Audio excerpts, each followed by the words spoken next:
Assalamualaikum warahmatullahi wabarakatuh. Kawan-kawan mahasiswa, kesempatan kali ini kita membahas dengan tema pusat pertumbuhan atau secara akademik disebutkan dengan growth pole ataupun sama artinya dengan growth center. Kedua kalimat ini kalau dalam bahasa kita sebutkan sebagai pusat pertumbuhan. Tujuan ini kita bahas karena untuk mendapatkan kebijaksanaan pembangunan wilayah di setiap daerahnya. Siapa yang melakukan kebijaksanaan itu tentunya adalah pemerintah setempat. Baik kawan-kawan, kalau kita kaitkan terhadap ekonomi regional, terhadap ekonomi wilayah, perekonomian itu dalam suatu daerah itu yang paling cepat kita lihat itu ada pada industri. Industri itu bisa membangun perekonomian suatu daerah, perekonomian suatu wilayah, dan perekonomian negara. Baik, kalau kita umpamakan kepada Kota Medan, kita memiliki KIM, kawasan industri modern, yang dimana perekonomian Kota Medan sangat ditentukan dari KIM ini. Apabila kawasan KIM ini nanti gagal, kemungkinan Kota Medan bakalan gagal. Makanya memang para pemerintah kota itu pun sangat fokus terhadap kawasan KIM. Oke, apa tujuannya industri ini sebagai acuan perekonomian suatu daerah? Yang pertama, ada dari sisi arus ekonomi dan dari sisi geografis. Apabila dari sisi arus ekonomi, adanya nanti tujuan itu apabila selesai barangnya diproduksi itu tujuannya untuk ekspor dan impor. Apabila kita membutuhkan memang suatu aktivitas impor. Kalau kepada suatu daerah itu kita butuhkan untuk menjual kepada daerah lain. Kan begitu. Kalau daerah menjual kepada daerah lain atau menjual kepada provinsi-provinsi lain. Kalau dalam cakupannya secara nasional ekspor dan impor. Baik. Yang pertama tujuan itu adalah kepada arus ekonomi tentunya. Yang kedua adalah kepada secara geografinya. Tujuan pusat pertumbuhan ini secara geografi itu mesti diperhatikan oleh pemerintah. Untuk apa? Supaya investor suka. Apa yang buat mereka suka? Apakah dalam keamanannya dan segala macamnya. Tentunya ada indikator-indikator yang akan dilihat investor asing apabila yang menginvestasikan dananya untuk membuka usaha di suatu wilayah atau di suatu daerah. Yang kedua, masyarakat senang. Ini yang sangat diinginkan, yang sangat dicitakan semua orang, baik itu pemerintah maupun masyarakat. Investor suka, pemerintah suka membuat kebijakan dan masyarakat senang. Bukan salah satu yang dirugikan. Investor suka, pemerintah merasa berat, masyarakat dirugikan. Itu kita tidak mengingat seperti itu. Perlunya pembahasan di pusat pertumbuhan ekonomi regional itu supaya bagaimana caranya supaya perusahaan itu suka, investornya suka, kebijakan yang dikeluarkan pemerintah itu senang, dan masyarakat pun senang. Itulah tujuan keberhasilan dari pusat pertumbuhan. Itu jelas komplitnya, nanti bisa dilihat di bahan kuliah. Karena video ini hanya saya membuka jalan pikiran saja, supaya kawan-kawan bisa mengembangkannya kembali. Ini adalah pembahasan pertama yang saya bahaskan di video ini untuk growth pole ataupun growth center. Yang kedua adalah produksi. Untuk pembahasan produksi, tentunya kalau kita mengatakan ekonomi suatu daerah itu berasal dari industri, dalam industri itu ada produksi. Dalam ekonomi pun ada namanya teori produksi. Kalau kita membahas teori produksi berarti kita tidak bisa lepas dengan namanya biaya produksi. Teori produksi itu sama artinya dengan teori biaya produksi. Biaya produksi itu dibagi dua. Ada biaya jangka pendek dan ada biaya jangka panjang. Untuk biaya jangka pendek, yang pertama, saya buat supaya gampangnya, supaya tidak terlalu banyak tulisan secara kalimat. Dalam biaya jangka pendek ada namanya kurva fixed cost. Fixed cost. Fixed cost ini adalah biaya tetap, cost biaya fix tetap. Kalau kita kepada kurva ekonomi normalnya, vertikal ini kan sumbu price, kan begitu. Tapi dalam produksi, dalam dunia produsen, kalau price itu kan kepada konsumen, harga yang diberikan, kan begitu. Kalau bagi produsen sebagai pemproduksi barang itu disebutkan dengan cost, biaya. Price kalau bagi konsumen ini adalah P, simbolkan. Kalau untuk produsen, penghasil barang disebutkan dengan cost, biaya. Yang horizontal ini tetap konsumen produsen adalah quantity, jumlah barang. Lihat ini. Untuk cost vertikal ini ada di satu titik. Sementara kuantitinya, jumlah barangnya terus bertambah. 1 ton, 2 ton, 3 ton, dan seterusnya. Kan begitu. Kenapa banyak barang yang bertambah, tetapi kenapa biayanya itu tetap? Bagaimana caranya biaya yang dikeluarkan produsen itu tetap segitu saja, tetapi yang dihasilkan terus bertambah?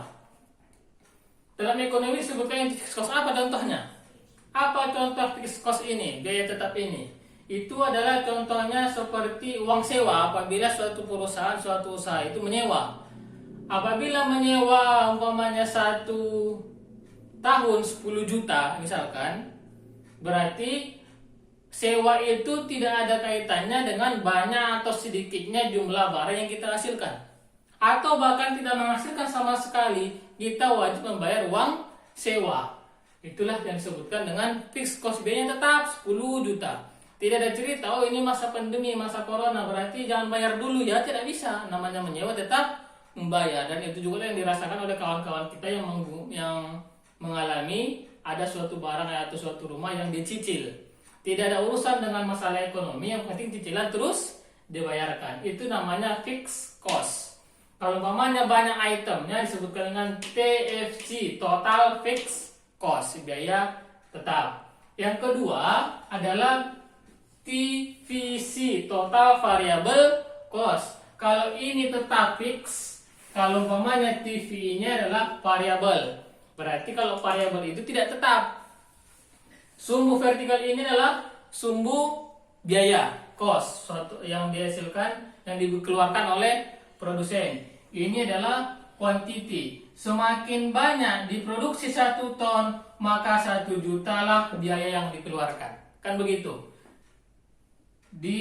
Dihasilkan 2 ton barang itu, berarti 3 juta lah biaya yang dikeluarkan. Semakin banyak nanti yang dihasilkan, berarti akan semakin banyak juga lah biayanya. Itulah disebutkan dengan TVC, total variable cost. Ini ada 2 garis saya buat. Apabila ada yang landai tapi tetap mengarah ke atas, makanya ada beloknya. Kalau tidak ada landainya, berarti terus seperti kurva penawaran. Semakin banyak yang dihasilkan, maka semakin banyaklah biayanya. Ini yang kedua, ini untuk jangka pendek. Ada 2, total fixed cost dan total variable cost. Untuk jangka panjang tidak ada namanya total fixed cost, semuanya menjadi total variable cost. Kalau tadi contohnya yang biaya tetap ini adalah uang sewa, itu berapa? Umpamanya 10 tahun, uang sewanya per tahunnya 10 juta ya, kan begitu. Tapi untuk jangka panjang tidak ada lagi 10 juta. Nanti untuk 30 tahun mendatang bisa jadi tahun ini kita menyewa 10 juta, untuk 30 tahun mendatang bisa jadi itu menjadi 50 juta per tahun. Begitulah keadaannya. Dan keadaan itu secara ekonomi disebutkan dengan total variable cost. Berarti untuk jangka pendek ada 2, ada biaya tetap dan biaya tidak tetap. Tapi untuk biaya jangka panjang semuanya menjadi biaya tidak tetap atau total variable cost. Oke, saya kira ini bahan lengkapnya bisa dilihat di buku saya di bahan kuliah kita. Tema yang ketiga adalah kita bahaskan yang berkaitan dengan industri juga. Itu adalah SPP atau strategi promosi pemasaran. Strategi promosi pemasaran. Tentunya setelah dihasilkan, berarti barang itu kita mesti memikirkan bagaimana strategi promosi pemasarannya. Dan itu akan membangun ekonomi regional atau membangun ekonomi suatu wilayah. Dalam strategi promosi pemasaran ini ada 6 acuan yang perlu diingat dan perlu dilaksanakan. Apa itu? Target, kalau kita baca TARGET, target. Untuk yang pertama adalah future, lihat masa depannya. Bagaimana masa depan, kira-kira bagaimana untuk ke depannya, mesti dipikirkan. Bagaimana cara memikirkannya? Butuh huruf yang kedua, yaitu plan, perencanaan. Kalau kita menginginkan suatu cita-cita di masa depan, berarti kita membutuhkan perencanaan untuk langkah yang keduanya.